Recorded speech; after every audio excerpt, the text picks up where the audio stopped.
Hello friends, இன்றைக்கி நம்ம இந்த வீடியோவில் நம்ம சமையலுக்காக கத்திரிக்காய், வாழைக்காய், உருளைக்கிழங்கு இதெல்லாம் நம்ம கட் பண்ணி வைப்போம் இல்லைங்களா. அது நம்ம கட் பண்ணி வச்சோம்னா சீக்கிரமாக கலர் சேஞ்ச் ஆகக்கூடிய காய்கறிகள் அதெல்லாமே. இப்படி காய்கறிகளோட கலர் மாறாமல் நம்ம எப்படி கட் பண்ணுறோமோ அதே நேரத்தில் இருக்கிறதுக்கு நம்ம என்ன பண்ணணும்னு பார்க்கலாம். நான் ஒரு வாழைக்காவும் உருளைக்கிழங்கும் எடுத்திருக்கேன். இதை வச்சு நம்ம எப்படி கலர் சேஞ்ச் ஆகாமல் வெஜிடபிள்ஸை அப்படியே கட் பண்ணி வச்சா அப்படியே இருக்கும்னு பார்க்கலாம். நான் வாழைக்காவும் உருளைக்கிழங்கும் எடுத்திருக்கேன். ஃபஸ்ட்டு இதை நம்ம கட் பண்ணி எடுத்துக்கலாம். பாருங்கள், உருளைக்கிழங்கை கட் பண்ணி எடுத்தாச்சு. உங்களுக்கு எந்த ஷேப்பில் வேணுமோ அது போல் நீங்கள் கட் பண்ணி எடுத்ததுக்கப்புறமா ஒரு பாத்திரத்தில் நீங்கள் நல்லா கூலிங்கான தண்ணி எடுத்துக்கோங்க.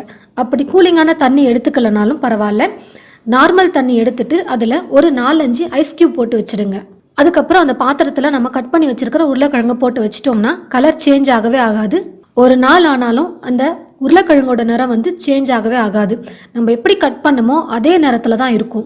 பாருங்கள், நான் வாழைக்காவும் கட் பண்ணி எடுத்து வச்சுக்கிட்டேன். உங்களுக்கு எந்த ஷேப்பில் வேணுமோ வாழைக்காவும் அதே போல் கட் பண்ணி எடுத்து வச்சுக்கோங்க.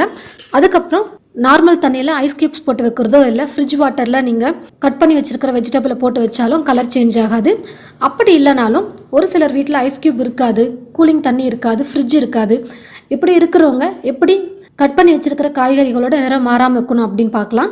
அதாவது ஒரு பாத்திரத்தில் தண்ணி எடுத்துட்டு அந்த தண்ணியில் கொஞ்சமாக மஞ்சப்பொடி ஆட் பண்ணிக்கோங்க.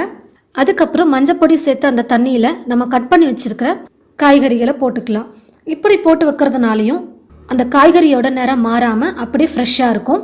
இதே போல் எந்தெந்த காய்கறிகள் எல்லாம் நம்ம கட் பண்ண உடனே கலர் மாறுதோ அந்த காய்கறியெல்லாம் நம்ம இப்படி பண்ணலாம். அதுக்கப்புறம் ஒரு பாத்திரத்தில் தண்ணி எடுத்துக்கோங்க. அந்த தண்ணியில் கொஞ்சமாக மோர் நீங்கள் ஆட் பண்ணிக்கோங்க. அதுலேயே நீங்கள் காய்கறிகளை போட்டு வச்சிங்கன்னா காய்கறியோட நிறம் மாறாமல் இருக்கும். இது போல் நீங்கள் கத்திரிக்காய், உருளைக்கிழங்கு, வாழைக்காய், இன்னும் என்னென்ன காய்கறிகள்லாம் நம்ம கட் பண்ணி வச்சதுமே கலர் நிறம் மாறுதோ அந்த காய்கறிகளோட நிறம் எல்லாம் மாறாமல் இருக்கிறதுக்கு இந்த டிப்ஸ் எல்லாம் நீங்கள் ஃபாலோ பண்ணிங்கன்னா நல்லா யூஸ்ஃபுல்லாக இருக்கும் உங்களுக்கு. வாழைத்தண்டு கூட நம்ம கட் பண்ணி வச்சிட்டோம்னா அதோட கலர் சேஞ்ச் ஆகிடும். அதுக்கும் இதே போல் நீங்கள் டிப்ஸ் ஃபாலோ பண்ணலாம். இந்த வீடியோ உங்களுக்கு ரொம்பவே யூஸ்ஃபுல்லாக இருக்கும்னு நான் நினைக்கிறேன். இது போல் நிறைய வீடியோஸ் பார்க்க இந்த சேனலை சப்ஸ்கிரைப் பண்ணி வச்சுக்கோங்க. இந்த டிப்ஸ் மற்றவங்களுக்கும் தெரியணும்னு நினச்சிங்கன்னா நீங்கள் இந்த வீடியோவை ஷேர் பண்ணுங்கள். தேங்க்யூ.